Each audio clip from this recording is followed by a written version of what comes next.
Hello students, 1 जून के मुख्य समाचार में आपका स्वागत है। तो पहला समाचार हम देखते हैं। राष्ट्रीय सुरक्षा सलाहकार national security adviser Ajit Doval ने भारतीय तटरक्षक इंडियन कोस्ट गार्ड के अपतटीय गश्ती पोत मतलब कि ऑफशोर पेट्रोल वेसल सजग को चालू किया है, जिसका निर्माण गोवा शिपयार्ड लिमिटेड द्वारा किया गया है। ये जो सजग है वो क्या है? वो ऑफशोर पेट्रोल वेसल है, मतलब अपतटीय गश्ती पोत है, और इसका निर्माण ये गोवा शिपयार्ड में किया गया। और इसका इनॉग्रेशन किसने किया? अजीत डोभाल ने किया, जो हमारे प्रेजेंट सिक्योरिटी एडवाइजर हैं अभी। उसके बाद देखते हैं कि सजग जो है वो 5 अपतटीय गश्ती जहाजों की श्रृंखला में तीसरा है। 5 जो है वो offshore patrol vessel Indian coast guard में आने हैं, उसमें ये तीसरा है। ठीक, और ये जो ऑफशोर पेट्रोल वेसल है वो जो नरेंद्र मोदी के मेक इन इंडिया विजन के अनुरूप स्वदेशी रूप से डिजाइन किया गया है। ये टोटल इंडिजेनस है, स्वदेशी रूप से इसे डिजाइन किया गया है। और ये जो है, जो हमारे प्रेजेंट पीएम है नरेंद्र मोदी, उनके मेक इन इंडिया विजन पे ये बेस्ड है सजग ओपीवी। दूसरा समाचार हम देखते हैं।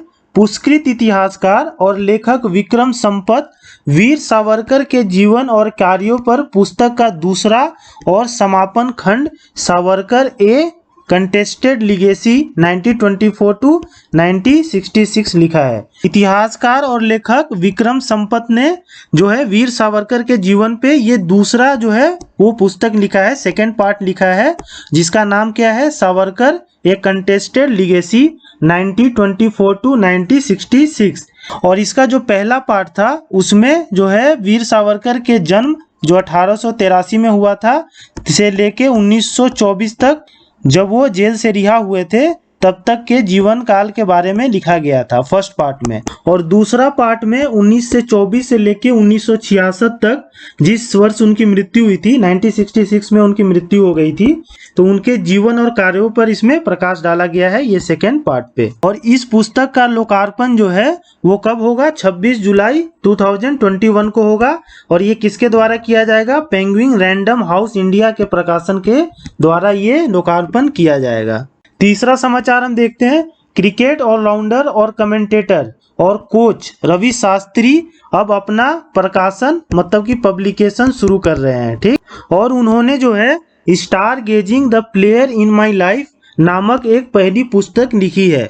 और पुस्तक का जो प्रकाशन है हॉपर कॉनिन्स इंडिया के द्वारा किया जा रहा है। और इसके सह लेखक कौन है? अयाज मेनन इसके सह लेखक हैं, तो इसको ध्यान रखिएगा। चौथा समाचार हम देख लेते हैं।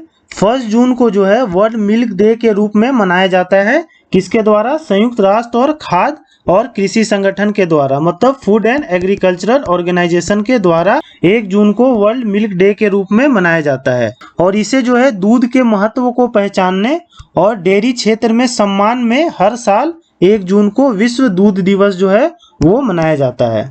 और ये जो वर्ल्ड मिल्क डे है उसका उद्देश्य क्या है? कि लोगों को पोषण, पहुंच और सामर्थ्य सहित स्वास्थ्य के संबंध में डेयरी के लाभों के बारे में बात करने के लिए प्रोत्साहित करना इसका मेन उद्देश्य है। और इस साल का जो है तो थीम क्या है वर्ल्ड मिल्क डे का? तो वो है पर्यावरण, पोषण और सामाजिक आर्थिक सशक्तिकरण के साथ साथ डेयरी क्षेत्र में स्थिरता। इंग्लिश में है sustainability in the dairy sector along with empowering the environment, nutrition and socio economic.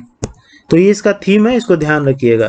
और इंडिया में जो है, इंडिया में मिल्क डे कब मनाया जाता है? तो वो है 26 नवंबर को मनाया जाता है। ठीक, और ये जो है व्हाइट रिवॉल्यूशन के जो जनक थे, फादर थे इंडिया में, वर्गीस कुरियन, उनके बर्थडे पे इंडिया में मिल्क डे मनाया जाता है। और वो क्या है? 26 नवंबर है। तो ध्यान रखिएगा, इंडिया में मिल्क डे 26 नवंबर को मनाया जाता है, नेशनल मिल्क डे। और इंटरनेशनल जो है वर्ल्ड मिल्क डे वो 1 जून को मनाया जाता है। पांचवा समाचार हम देखते हैं।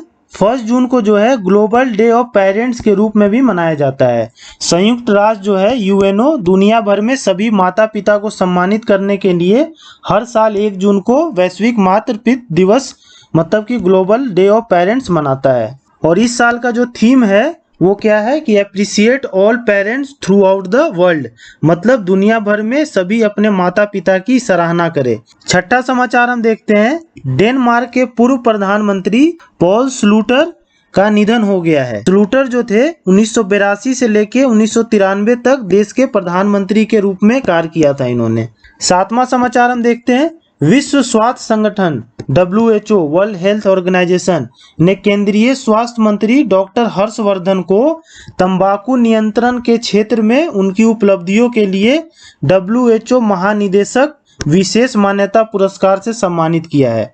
WHO ने डॉक्टर हर्षवर्धन को जो टोबैको के नियंत्रण के लिए इन्होंने जो कदम उठाए उसके लिए इनको WHO महानिदेशक विशेष मान्यता पुरस्कार से सम्मानित किया गया है। इसको इंग्लिश में कहेंगे स्पेशल डायरेक्टर जनरल अवार्ड। और डॉक्टर हर्षवर्धन को ये पुरस्कार क्यों दिया गया है? क्योंकि डॉक्टर हर्षवर्धन के नेतृत्व में जो है ई सिगरेट और गर्म तंबाकू उत्पादों पर प्रतिबंध लगाने के लिए 2019 के राष्ट्रीय कानून में इन्होंने जो है महत्वपूर्ण भूमिका निभाई थी डॉक्टर हर्षवर्धन ने, जिसके लिए इन्हें जो है ये स्पेशल डायरेक्टर जनरल अवार्ड जो है उससे सम्मानित किया गया है WHO के द्वारा।